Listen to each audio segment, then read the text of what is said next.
नमस्कार दोस्तों, मैं मुकेश गोदारा। स्वागत है आपका अपने YouTube channel Godara education centre में। देखिए फ्रेंड्स, आज हम फिर से एक नया टॉपिक लेकर आए हैं और आज का जो टॉपिक होगा हमारा वो होगा मौलिक अधिकार। एग्जाम की दृष्टि से ये टॉपिक बहुत ही महत्वपूर्ण तो है ही, इसमें तो कोई दो राय है ही नहीं।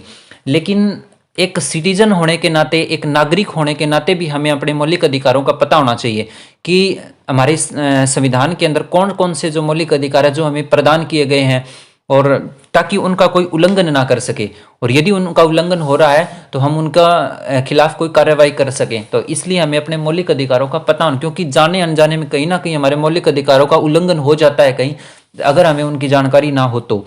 देखिए फ्रेंड, मैंने पिछली वीडियो में जो संविधान की प्रस्तावना वाली वीडियो बनाई थी, उस वीडियो में राणा कुंभा वाली वीडियो से क्वेश्चन पूछा था। उसमें किसी भी बच्चे ने क्वेश्चन का आंसर नहीं दिया। मैंने पूछा था कि कुंभलगढ़ प्रशस्ति के रचयिता कौन थे, किसी बच्चे ने नहीं दिया। या तो आपने राणा कुंभा वाली वीडियो ध्यान से नहीं देखी, या आपने संविधान की प्रस्तावना वाली वीडियो है वो एंडिंग तक नहीं देखी, इसलिए आपको पता ही नहीं चला कि क्वेश्चन पूछा है कि नहीं पूछा है। तो या तो वीडियो को ध्यान से नहीं देखते हो, या वीडियो को कंप्लीट नहीं देखते हो। तो पढ़ने वाले बच्चों की तो ये निशानी हो नहीं सकती। यदि आप अच्छे तरीके से, केयरफुल तरीके से वीडियो को देखते हो, पढ़ते होते, तो आपने वो क्वेश्चन का आंसर दिया होता। बाकी आपकी मर्जी है, जैसा आपको करना है आप करिए। मैं आज फिर से इस वीडियो के अंदर एक क्वेश्चन पूछूंगा, और उम्मीद करता हूं कि जो बच्चा वास्तव में स्टडी कर रहा है, जो बच्चा पढ़ रहा है, वह ये संविधान की प्रस्तावना वाली में से क्वेश्चन होगा, वह बच्चा उसका आंसर जरूर देगा। देखिए, मैंने संविधान की प्रस्तावना वाली वीडियो में चर्चा करी थी कि संविधान की प्रस्तावना के अंदर हमें 3 प्रकार के न्याय दिए गए हैं। आपको कमेंट बॉक्स के अंदर उन तीनों प्रकार के न्यायों के नाम लिखकर बताने हैं कि हमें 3 प्रकार के कौन कौन से न्याय दिए गए हैं, अगर वास्तव में आप स्टडी कर रहे हो तो। वैसे ही अगर हो रहा है तो वो एक अलग बात है। देखिए दोस्तों, हम स्टार्ट करते हैं आज का हमारा टॉपिक। आज का जो हमारा टॉपिक होगा वो होगा मौलिक अधिकार। ये हम पहले भी चर्चा कर चुके हैं। मौलिक अधिकार हमें जो हमारे संविधान में है वो हमने लिए कहाँ से हैं, और कौन से भाग में है, कौन से अनुच्छेद में है, सबसे पहले इसी बात की चर्चा करेंगे। देखिए, जो हमारे जो मौलिक अधिकार है ये हमने अमेरिका के संविधान से लिए गए हैं। सबसे पहले तो यही बात हमें पता होना चाहिए कि हमने लिए कहाँ से हैं। ये अमेरिका के संविधान से लिए गए हैं। कौन से अनुच्छेद के अंदर, कौन से भाग के अंदर है? ये भाग नंबर 3 के अंदर है, और अनुच्छेद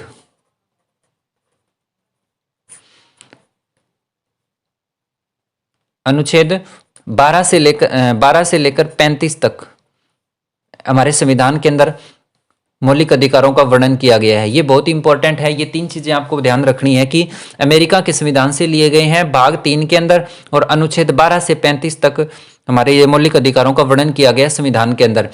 अमेरिका विश्व का पहला ऐसा देश था जिसने संविधान के अंदर अपने नागरिकों को मौलिक अधिकार दिए थे, और भारत ने भी जब अपना संविधान बनाया तो उसमें मौलिक अधिकारों को जगह दी गई और नागरिकों को मौलिक अधिकार दिए गए। कई बार ये भी पूछ लिया जाता है कि भारत में सबसे पहले मौलिक अधिकारों की मांग किसने करी थी, तो ये आपको ध्यान रखना है, बाल गंगाधर तिलक ने सबसे पहले मौलिक अधिकारों की मांग करी थी। ये कई बार पूछ लिया जाता है। देखिए, जो हमें मौलिक अधिकार मिले हैं उनमें से कुछ मौलिक अधिकार ऐसे हैं जो सिर्फ भारतीय नागरिकों को प्राप्त है, और कुछ मौलिक अधिकार ऐसे हैं जो सभी को ही प्राप्त है, या अगर कोई विदेशी व्यक्ति है उसको भी प्राप्त है। तो ये भी हमें ध्यान रखना है। तो उनमें से ये जो हमारे मौलिक अधिकार हैं, इनमें से यानी डिवाइड किए गए हैं ये अनुच्छेद। तो हमें आज जो मूल संविधान था, देखिए पहले आप ये समझिए, जो मूल संविधान में यानी जो संविधान जब लिखा गया उस टाइम जो मूल रूप से हमें कितने दिए गए, उस टाइम हमें 7 मौलिक अधिकार दिए गए थे। ठीक है, 7 अधिकार दिए गए थे। और उसके बाद एक संशोधन होता है, 44वां संविधान संशोधन 1978 के अंदर। इसमें एक अधिकार यानी जो संपत्ति का अधिकार था, इस संपत्ति के अधिकार को मूल अधिकार से हटा करके कानूनी अधिकार बना दिया गया। ये आपको ध्यान रखना है, बहुत इंपॉर्टेंट है। कौन से संविधान संशोधन के द्वारा? 44वें संविधान संशोधन के द्वारा 1978 में संपत्ति के अधिकार को कानूनी अधिकार बना दिया गया। शुरुआत में 7 मौलिक अधिकार थे, और अब वर्तमान की अगर हम बात करते हैं तो हमारे पास कितने मौलिक अधिकार रह गए? ये 6 मौलिक अधिकार रह गए। तो ये एक क्वेश्चन तो यहीं से ही उठेगा कि वर्तमान में भारतीय नागरिकों को या हमें कितने मौलिक अधिकार प्राप्त हैं, तो 6 मौलिक अधिकार प्राप्त है। मूल संविधान में या मूल रूप से हमें कितने दिए गए थे? 7 दिए गए थे। कौन सा हटा दिया गया? संपत्ति वाला हटा दिया गया। कौन से संविधान संशोधन के द्वारा? 44वें संविधान संशोधन के द्वारा। कब? 1978 के अंदर इसको कानूनी अधिकार बना दिया गया। कौन से भाग में है, कौन से अनुच्छेद से कौन से अनुच्छेद तक है, ये अनुच्छेद याद रखने हैं, भाग याद रखना है, लिए कहां से गए ये याद रखना है, और वर्तमान में कितने हैं और मूल रूप से कितने थे, ये यहां से क्वेश्चन बनते हैं, ये आपको ध्यान रखना है। चलिए अब हम बात करते हैं हमारे इन 6 जो मौलिक अधिकार है, इनको सीरीज में देखेंगे। सबसे पहला जो हमारा अधिकार है वो कौन सा है? उसको हम कहेंगे समानता का अधिकार या समता का अधिकार भी कह सकते हैं, ये एक ही बात है।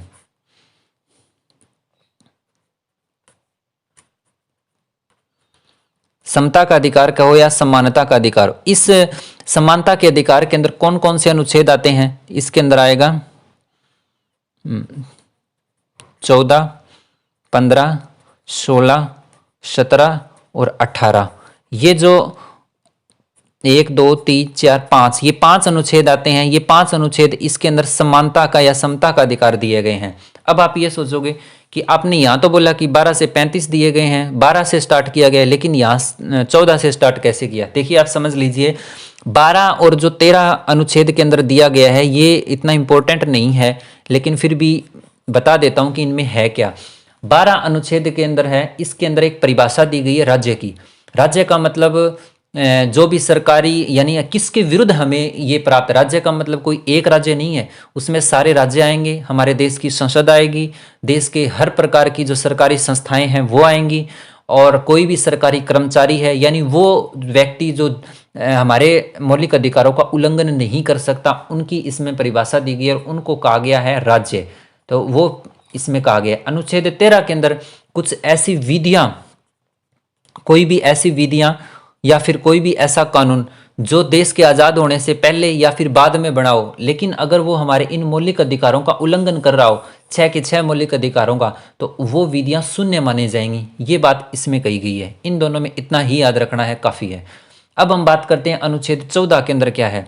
अनुच्छेद 14 के अंदर क्या कहा गया है कि हमारे देश का जो नागरिक है, चाहे वो कौन भी हो, मतलब किसी भी धर्म का, कहीं कैसा भी हो, किसी भी जाति पाति कोई भी व्यक्ति हो, कानून की दृष्टि से हर व्यक्ति क्या है? सम्मान है। ठीक है, ये बात कही गई है कि हर व्यक्ति समान रूप से ट्रीट किया जाएगा। कानून की दृष्टि से किसी भी व्यक्ति के साथ कोई भेदभाव नहीं किया जाएगा। अनुच्छेद 14 ये बात कहता है। अब हम बात करते हैं अनुच्छेद 15 की, कि ये 15 क्या कहता है। ये अनुच्छेद 15 ये बात कहते हैं कि कोई भी व्यक्ति है वो मूल रूप से, चाहे कहीं का भी उसका जन्म स्थान हो, कोई भी किसी भी जाति का हो, किसी भी धर्म का हो, सरकारी संस्थाओं में उसके साथ कोई भेदभाव नहीं किया जाएगा।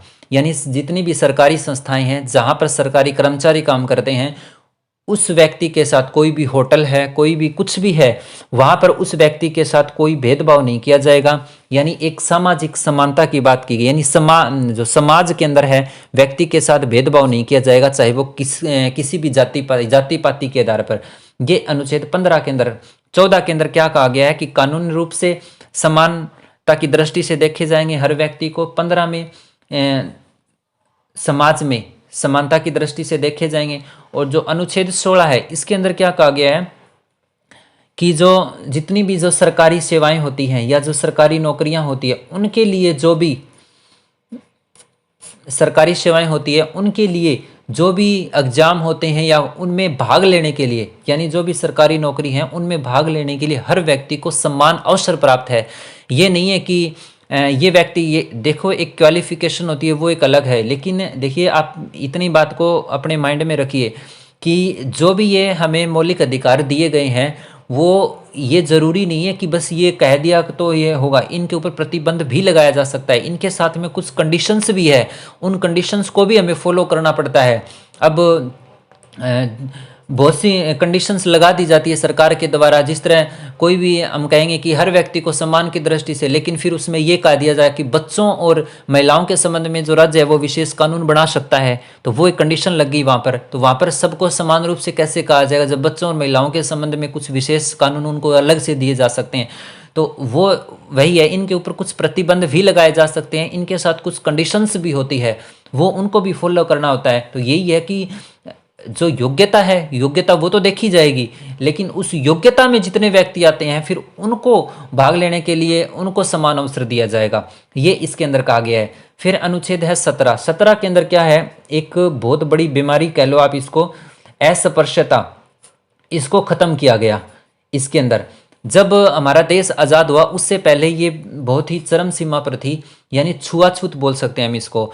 तो उसमें क्या है, एक व्यक्ति दूसरे व्यक्ति, यानी जो नीची जाति का व्यक्ति ऊंची जाति के व्यक्ति को मतलब इसमें ऊंच नीच जातियों में भेदभाव होता था, यानी ऊंची जाति के व्यक्ति नीची जाति के व्यक्ति को आपस में छूने तक नहीं देते थे। तो इसमें एक छुआछूत अस्पृश्यता के नाम से बोला जाता है। तो इसको खत्म कर दिया गया संविधान के अंदर कि ये मौलिक अधिकार है हर व्यक्ति का। किसी भी व्यक्ति के साथ कोई भी अगर इस प्रकार की छुआछूत वाली कंडीशन होती है तो वह वो उसका अधिकार है, वो कोर्ट का दरवाजा खटखटा सकता है। एक आप ये भी ध्यान रखिए कि मौलिक अधिकारों का अगर हमारा उल्लंघन होता है तो हम कर क्या सकते हैं, तो हम डायरेक्ट रूप से सर्वोच्च न्यायालय, यानी जो हमारा सुप्रीम कोर्ट है, ठीक है, सुप्रीम कोर्ट है, सुप्रीम कोर्ट का हम दरवाजा खटखटा सकते हैं। ये हमारे पास अधिकार है, मौलिक अधिकार। ये हम आगे बात करेंगे, अनुच्छेद 32 आएगा, उसके अंदर ये बात कही गई है। तो अगर हमारे मौलिक अधिकारों का उल्लंघन हो रहा है तो हम डायरेक्ट रूप से सुप्रीम कोर्ट के पास जा सकते हैं। तो यही इसमें कहा गया कि अस्पृश्यता को खत्म कर दिया गया। अनुच्छेद 18 है, इसमें क्या कहा गया कि अनुच्छेद 18 के अंदर उपाधियों को, देखिए पहले अंग्रेज क्या करते थे, कुछ उपाधियां दे दिया करते थे भारतीयों को। जो भी भारतीय थोड़ा उनके अपने फेवर में लगता था तो वो उस भारतीय को एक उपाधि दे देते थे। फिर कुछ भारतीय तो उनमें ऐसे होते थे जो उन उपाधियों का घमंड नहीं करते थे, लेकिन कुछ ऐसे होते थे उन उपाधियों का फिर घमंड करते थे, और फिर भारतीयों और भारतीयों के बीच में ही एक खाई सी बन जाती थी, यानी एक खाई पैदा हो जाती थी उनके बीच में। तो जो हमारे संविधान निर्माता थे उन्होंने कहा कि ये भी एक प्रकार की समस्या है उपाधि, इसको भी खत्म कर दिया जाए।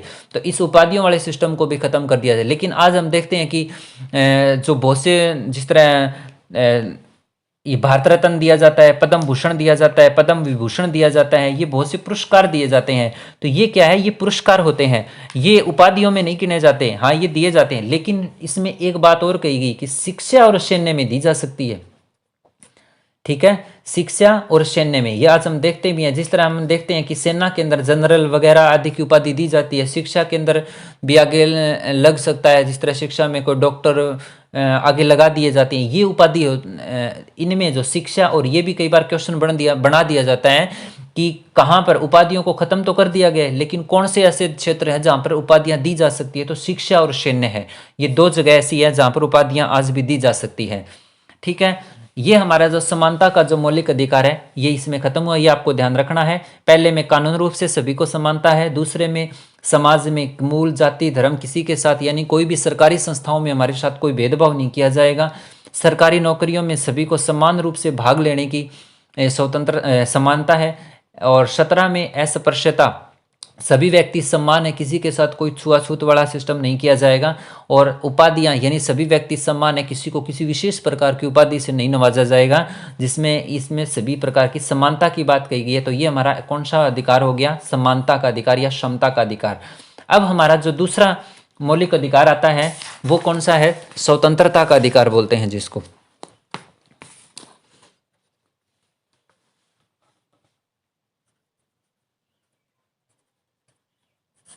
ठीक है, स्वतंत्रता का अधिकार।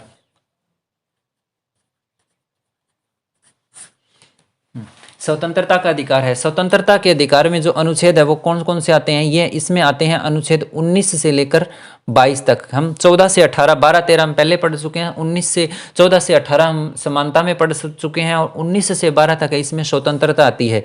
देखिए जो 19 है ये बहुत इंपॉर्टेंट है, इसके कुछ सब पार्ट्स भी हैं वो भी हमें पढ़ने हैं। इसमें क्या है, इसके कुछ सब पार्ट हैं, ये 1 2 3 4 5 6 7 7 हैं। इनमें से अब हम इसकी बात करेंगे एक बार। ए के अंदर क्या गया है कि हर व्यक्ति को अभिव्यक्ति की यानी अपने विचार रखने की स्वतंत्रता है, कि कोई भी व्यक्ति अपने विचार सभ्य तरीके से, ये नहीं कि हम किसी भी तरीके से अपने विचार, तो पता नहीं हमारे मन में क्या क्या आते हैं, तो हम ये जरूरी थोड़ी है कि हम कुछ भी विचार रख देंगे, सभ्य तरीके से हम अपने विचार रख सकते हैं। और एक जो प्रेस की स्वतंत्रता आती है, हम देखते हैं कि जो ये रिपोर्टर वाले, जो अखबार वाले होते हैं, उनको स्वतंत्रता दी गई कि वो अपने कोई भी विचार रख सकते हैं सामने, यानी सभ्य तरीके से। तो ये उनको स्वतंत्रता इसी अनुच्छेद, इसी वो उनका मौलिक अधिकार है, वो इसी में दी गई है। दूसरा है बी से याद रखना है, बिना किसी हथियार के एक सम्मेलन कर सकते हैं कहीं भी, कोई भी सम्मेलन हो गया, कोई भी आंदोलन हो गया, ये हम अगर सही तरीके से शांतिपूर्वक तरीके से हम कर सकते हैं, ये हमारा मौलिक अधिकार है। हम देखते हैं कि कई जगह जो शांतिपूर्वक तरीके से आंदोलन किए जाते हैं, सम्मेलन किए जाते हैं, तो उसमें सरकार हमें रोक नहीं सकती। ये क्यों? क्योंकि ये हमारा मौलिक अधिकार है, ये हमारे संविधान में लिखा हुआ है। फिर हम सी की बात करते हैं। सी से आपको याद रखना है संघ, कि हम कोई भी प्रकार का संघ बना सकते हैं, ये हमारी स्वतंत्रता है। अगर हम कोई भी प्रकार, किसी भी प्रकार का ग्रुप बनाना चाहे तो हम बना सकते हैं। डी के अंदर याद रखना है आपको आवाजाही, हम कहीं भी आ जा सकते हैं। ये डी के अंदर कहा गया है कि हमारे भारत के अंदर हम कहीं भी जाएं, कहीं भी आएं, ये हमें स्वतंत्रता दी गई है कि हम कहीं भी आ जा सकते हैं, ये इसमें कहा गया है। ई के अंदर कहा गया है कि निवास, हम कहीं भी निवास कर सकते हैं भारत के अंदर, हम जब चाहें हरियाणा में, राजस्थान में, कहीं भी हम निवास कर सकते हैं, ये हमें स्वतंत्रता दी गई है। पहले एक जो जम्मू कश्मीर वाला था, ये एक अलग सिस्टम था, लेकिन अब तो वो भी खत्म हो गया, वहाँ भी निवास कर सकते हैं। एफ है, इसको ये क्या है, ये था संपत्ति का अधिकार, संपत्ति वाला था। इसको मैंने पीछे भी आपको बताया, ये संपत्ति वाला 44वें संविधान संशोधन के द्वारा 1978 के अंदर इसको खत्म करके यहाँ से क्या कर दिया गया, कानूनी अधिकार बना दिया गया है, ये आपको ध्यान रखना है। अब ये यहाँ नहीं है। जी में क्या है, व्यवसाय, और इसमें वृत्ति भी लिखा आता है कई बार, ये एक ही बात है। व्यवसाय या वृत्ति, हम जो हमारे मन में आए वो हम व्यवसाय कर सकते हैं, ये हमारे संविधान में लिखा हुआ है कि कोई भी व्यक्ति, किसी के ऊपर कोई रिस्ट्रिक्शन नहीं है कि वो व्यक्ति वही व्यवसाय करेगा, नहीं, कोई भी कैसा भी व्यवसाय कर सकता है, ये हमारा मौलिक अधिकार है। देखिए इनको याद कैसे करेंगे, याद हम ए से आपको याद रखना, ए से अभिव्यक्ति, हमें अपने विचार अभिव्यक्त करने की स्वतंत्रता है। बी से याद रखना है बिना किसी हथियार के, बिना किसी वेपन्स के हम सम्मेलन या आंदोलन कर सकते हैं शांतिपूर्वक तरीके से, ये कहा गया है। सी में हमें रखना है कि सी से याद रखना है आपको संघ, हम अपना कोई भी संघ या ग्रुप बना सकते हैं। डी से याद रखना है आपको दिल्ली, यानी दिल्ली क्या है, जो हमारी कैपिटल है, कैपिटल में ज़्यादा आवाजाही होती है, ज़्यादा लोगों का आवागमन होता है, तो हम कहीं भी आ जा सकते हैं, तो डी से आपको दिल्ली याद रखना है। ई है, ई से हम रेजिडेंस याद रखना है आपको, कि हम कहीं भी निवास कर सकते हैं। एफ को खत्म कर दिया गया, संपत्ति, ये बहुत ही इंपॉर्टेंट है ये संशोधन, और ये सन आपको याद रखना है कि संपत्ति के अधिकार को कानूनी अधिकार कब बनाया गया।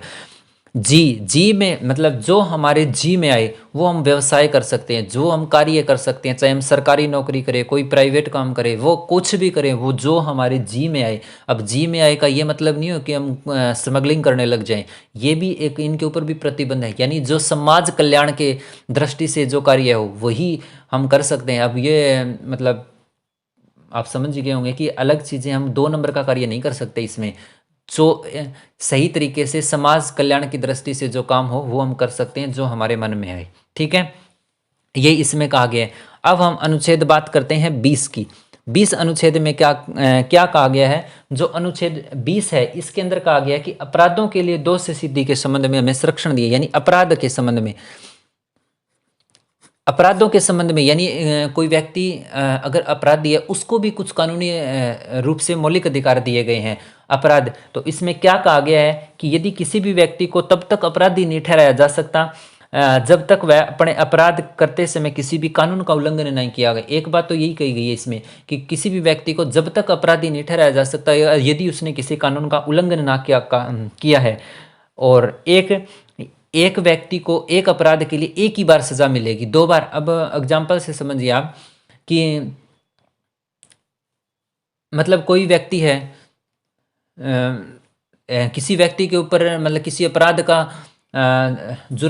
किसी जुर्म का यानी अपराध का घोषित कर दिया गया उसको, और यानी किसी व्यक्ति का, मान लो ये व्यक्ति है, इसने मर्डर कर दिया किसी व्यक्ति का, ये मान लिया गया कोर्ट के द्वारा और इस व्यक्ति को सज़ा हो गई। अब मान लो 20 साल की सज़ा हो गई। अब ये सज़ा काट के आ गया 20 साल की। अब उसके बाद यानी इसने इस व्यक्ति का मर्डर किया ही नहीं, ये व्यक्ति मतलब छुपा हुआ है और इसके ऊपर ये हो गया। लेकिन उसके बाद ये व्यक्ति आ गया बाहर, बाहर आने के बाद उसने आके इस व्यक्ति की हत्या कर दी।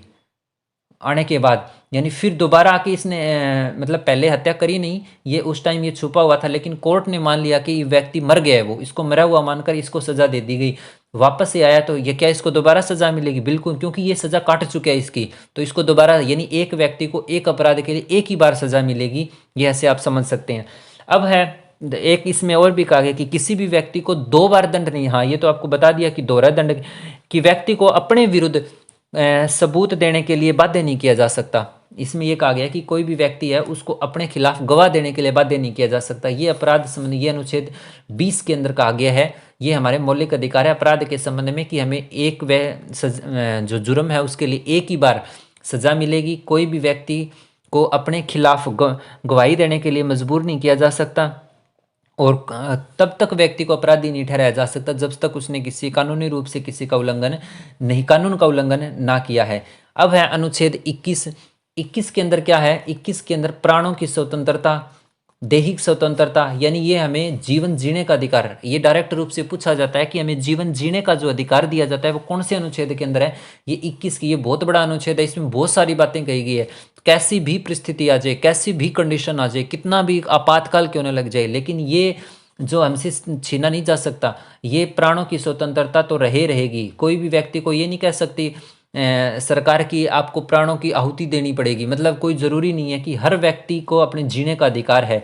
तो ये दोनों जो 20 और 21 है ये हमसे कभी नहीं छीना जा सकते। ये कई बार पूछे गए एग्जाम की कौन से 2 मौलिक अधिकार हैं जो किसी भी स्थिति में किसी भी कंडीशन में छीने नहीं जा सकते, तो ये 20 और 21 है। ये आपको ध्यान रखनी है। 2 मौलिक अधिकार हैं जो हमसे छीने नहीं जा सकते, आपातकाल में भी नहीं छीने जा सकते। और जो 19वां मौलिक अधिकार है ये आपातकाल में सबसे पहले छीना जाएगा। हाँ, तो ये भी एक क्वेश्चन बनता है कि आपातकाल में सबसे पहले कौन सा मौलिक अधिकार छीना जाता है? तो 19। कौन से 2 मौलिक अधिकार है जो नहीं छीने जा सकते? 20 और 21। ये आपको ध्यान रखना है। अब हम बात करते हैं अनुच्छेद 22 की। 22 के अंदर क्या है? जो 22वां मौलिक अधिकार है इसमें गिरफ्तारी के संबंध में कुछ बात की गई है। ये जो 21वां है इसमें एक बात और भी याद रखना आप कि 21 में शिक्षा को भी मौलिक अधिकार बना दिया गया है। वो भी 21A के अंदर जोड़ दिया गया है। जो 21A का एक सब पार्ट बना के शिक्षा को जो मौलिक अधिकार 86वें संविधान संशोधन के द्वारा 2002 के अंदर 6 वर्ष से 14 वर्ष तक के बच्चों को निःशुल्क शिक्षा का अधिकार होगा। ये भी उन बच्चों का मौलिक अधिकार है। ये कौन से इसमें जोड़ा गया है? 21 में, 21A के अंदर जोड़ा गया है। तो ये कई बार पूछ लिया जाता है कि कौन से मौलिक अधिकार के अंदर निःशुल्क शिक्षा का अधिकार है? निःशुल्क शिक्षा का मौलिक है तो हमें स्वतंत्रता का अधिकार। हम सोचते हैं कि स्वतंत्रता के अधिकार में निःशुल्क का, यहाँ कन्फ्यूजिंग हो जाती है। आपको ध्यान रखना है स्वतंत्रता वाले अधिकार में निःशुल्क शिक्षा का अधिकार दिया गया है 6 से 14 वर्ष तक के बच्चों को 86वें संविधान संशोधन के द्वारा। ये बाद में जोड़ा गया है 2002 के अंदर। ये आपको ध्यान रखना है। ये 22 है। 22 के अंदर क्या कहा गया कि कुछ दशाओं में यानी गिरफ्तारी के संबंध में भी हमें कुछ, अगर व्यक्ति को गिरफ्तार किया जाता है तो उसमें भी हमें कुछ अधिकार दिए गए हैं। क्या कहा गया है कि यदि किसी व्यक्ति को गिरफ्तार किया जाता है तो बंदी बनाया जाता है तो सबसे पहले उस व्यक्ति को उसका कारण बताना होगा कि उस व्यक्ति को क्यों गिरफ्तार किया जा रहा है। ठीक है। फिर अगर किसी व्यक्ति को गिरफ्तार किया जाए तो जल्दी से जल्दी उसको अपना वकील करने का परामर्श दिया जाएगा। ठीक है। तीसरा क्या कहा गया है कि इसमें अगर किसी व्यक्ति को बंदी बना दिया गया है तो 24 घंटे के अंदर उस व्यक्ति को मजिस्ट्रेट के सामने उपस्थित किया जाना आवश्यक है। ये 2-3 बातें अनुच्छेद 22 के अंदर की गई है। तो देखो दोस्तों, आपको ये आज हम इतना ही पढ़ेंगे। उसके बाद हम कल अगला टॉपिक की बात करेंगे, जो आगे ये जो अनुच्छेद रह गए हैं, क्योंकि आज का जो वीडियो बहुत ज़्यादा बड़ा हो जाएगा, इसलिए हम आज यहीं तक। ये आपको बार बार देखना है और रिवीजन ही सबसे बड़ा हथियार होता है। तो रिवीजन करना है हमें बार बार, तभी ये अधिकार याद रहेंगे हमें। तो वीडियो को अच्छी तरह से देखना है और क्वेश्चन जो आपसे पूछा गया उसका जवाब भी देना है। तो नमस्कार दोस्तों, फिर मिलते हैं नेक्स्ट वीडियो में। धन्यवाद।